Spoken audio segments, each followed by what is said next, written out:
நண்பர்கள் எல்லாருக்கும் வணக்கம். இன்றைக்கி வந்து நம்ம என்ன பார்க்கலான்னு பார்த்தீங்கன்னா, மார்ச் 14 கரண்ட் அஃபேர்ஸ் வந்து பார்க்கலாம். அதில் பார்த்தீங்கன்னா, இன்றைக்கி தான் வந்து பட்ஜெட் வந்து தாக்கல் செய்ய போகிறாங்க. இதுக்கான இது பார்த்தீங்கன்னா, என்ன தலைப்பில் வந்து அது தாக்கல் செய்ய போகிறாங்கன்னா, ஸோ எல்லாமே எல்லாருக்கும். ஸோ அந்த தலைப்பில் தான் வந்து பட்ஜெட் வந்து தாக்கல் செய்ய போகிறாங்க. டேட் வந்து கேட்கலாம், சரிங்களா? என்னைக்கு வந்து தமிழ்நாடுடைய 2025, 26ஆம் ஆண்டிற்கான நிதிநிலை பட்ஜெட் வந்து தாக்கல் செஞ்சாங்க அப்படின்னு சொல்லி டேட் கேட்கலாம். மார்ச் 14, 2025. இது வந்து யார் வந்து தாக்கல் செஞ்சாங்க அப்படின்னு சொல்லி பார்த்தீங்கன்னா, தங்கம் தென்னரசு இருக்கார் இல்லையா? ஸோ அவர் தான் வந்து தாக்கல் செஞ்சுருப்பார். நம்ம சேனலில் பார்த்தீங்கன்னா ஆல்ரெடி வந்து நம்ம டிஎன்பிசி அண்ட் டிஎன்யூஎஸ்ஆர்பிக்கு தேவையான வீடியோஸில் அப்டேட் பண்ணி கொடுத்துட்ருக்கோம். ப்ளஸ் ஆல்ரெடி வந்து நம்ம கரண்ட் அஃபேர்ஸ் வந்து எவ்ரிடே வந்து அப்டேட் பண்ணி கொடுத்துட்ருக்கோம். சப்போஸ் வந்து அதெல்லாம் யாராச்சும் ஃபாலோ பண்ணிக்காமல் இருந்தால் நம்மளுடைய சேனல் சப்ஸ்கிரைப் பண்ணிட்டு அதை ஃபாலோ பண்ணி வச்சுக்கோங்க. ஓகே, அடுத்த பாயிண்ட் பாருங்கள். இப்போ பார்த்தீங்கன்னா, தமிழ்நாடு கவர்மெண்ட் வந்து அவங்களுடைய எக்கனாமிக் ரிப்போர்ட் வந்து ரிலீஸ் பண்ணியிருக்காங்க. அது வந்து ரொம்ப முக்கியம். ஸோ அதுலேருந்து ஒரு சில டேட்டா மட்டும் நான் கொடுத்துருக்கேன். நான் அதுக்கு வேணும்னா தனியாக உங்களுக்கு வந்து வீடியோ வந்து அப்டேட் பண்ணி கொடுக்குறேன். இதில் பார்த்தீங்கன்னா, தேசிய மொத்த உள்நாட்டு உற்பத்தியில் தமிழ்நாட்டுடைய பங்கு வந்து எவ்வளோ அப்படின்னு சொல்லி பார்த்தீங்கன்னா, ஸோ 9.21%. ஸோ அடுத்து பாருங்கள். ஸோ இந்தியாவின் மொத்த உள்நாட்டு உற்பத்தி துறையில் வந்து தமிழ்நாட்டோட பங்கு வந்து எவ்வளோ அப்படின்னு சொல்லி பார்த்தீங்கன்னா 11.90%. சரிங்களா? ஸோ அதுக்கப்புறம் பார்த்தீங்கன்னா, தமிழ்நாட்டோட ப்ளேஸ்லாம் பார்த்தீங்கன்னா அதில் நிறைய கொடுத்துருப்பாங்க. தமிழ்நாடு எக்கனாமிக் ரிப்போர்ட்டில் அது ஒன்ஸ் வந்து நீங்கள் நல்லா படிச்சுக்கணும், சரிங்களா?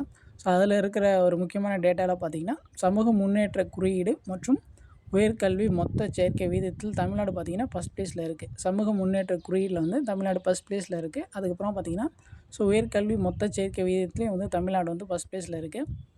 ஸோ அடுத்தது பாருங்கள். ஸோ 5வது பாயிண்ட் பாருங்கள். பாரதிய அந்தரிக்ஷா ஸ்டேஷன் என்னும் ஆய்வு நிலையத்தை 2035க்குள் அமைக்க இந்திய விண்வெளி ஆய்வு நிறுவனம் முடிவு செய்துள்ளது, சரிங்களா? ஸோ அது வந்து முக்கியம். இஸ்ரோ பார்த்திங்கன்னா 2035க்குள்ளே வந்து அந்த ஆய்வு நிலையத்தை வந்து அமைக்கணும் அப்படின்னு சொல்லிட்டு டிசைட் பண்ணியிருக்காங்க. ஸோ அடுத்து பாருங்கள். டாக்டர் எம்எஸ் சுவாமிநாதன் ஈரநில பசுமை பூங்கா வந்து எங்கே இருக்குது அப்படின்னு சொல்லி பார்த்திங்கன்னா சென்னையில் இருக்குது. எம்எஸ் சுவாமிநாதன் இருக்காங்க இல்லையா? ஸோ அவர் தான் வந்து நம்ம இந்திய பசுமை புரட்சியின் தந்தை அப்படின்னு சொல்லிட்டு சொல்லுவோம் நம்ம. ஸோ உலக பசுமை புரட்சியின் தந்தை வந்து யார் அப்படின்னு சொல்லி பார்த்தீங்கன்னா நார்மன் போர்லாங்கு. ஸோ இந்திய பசுமை புரட்சியின் தந்தை வந்து எம்எஸ் சுவாமிநாதன். அது வந்து முக்கியம், அதை பார்த்துக்கோங்க. ஸோ அடுத்து பார்த்திங்கன்னா உலக சிறுநீரக தினம். ஸோ அது பார்த்திங்கன்னா மார்ச் 13. அதுக்கப்புறமா பார்த்திங்கன்னா நம்ம தமிழ்நாடு அரசு வந்து மாநில திட்டக்குழு அந்த எக்கனாமிக் ரிப்போர்ட் வந்து ரிலீஸ் பண்ணிச்சு அப்படின்னு சொல்லிட்டு நம்ம சொன்னோம். ஸோ அந்த தமிழ்நாடு மாநில திட்டக்குழுவுடைய துணைத் தலைவராக வந்து ஒருத்தர் இருக்கார். ஸோ அவருடைய பேர் பார்த்திங்கன்னா ஜெயரஞ்சன். ஸோ அவர் தான், சரிங்களா? அவர் தான் வந்து அந்த ரிப்போர்ட் வந்து ரிலீஸ் பண்ணியிருப்பார். அவர் ப்ளஸ் வந்து நம்ம மு.க. ஸ்டாலின், துணை முதல்வர், டெப்டி சிஎம் அவங்கெல்லாம் சேர்ந்து தான் வந்து ரிலீஸ் பண்ணியிருப்பாங்க. தமிழ்நாடு மாநில திட்டக்குழுவுடைய துணைத் தலைவர் வந்து ஜெயரஞ்சன்.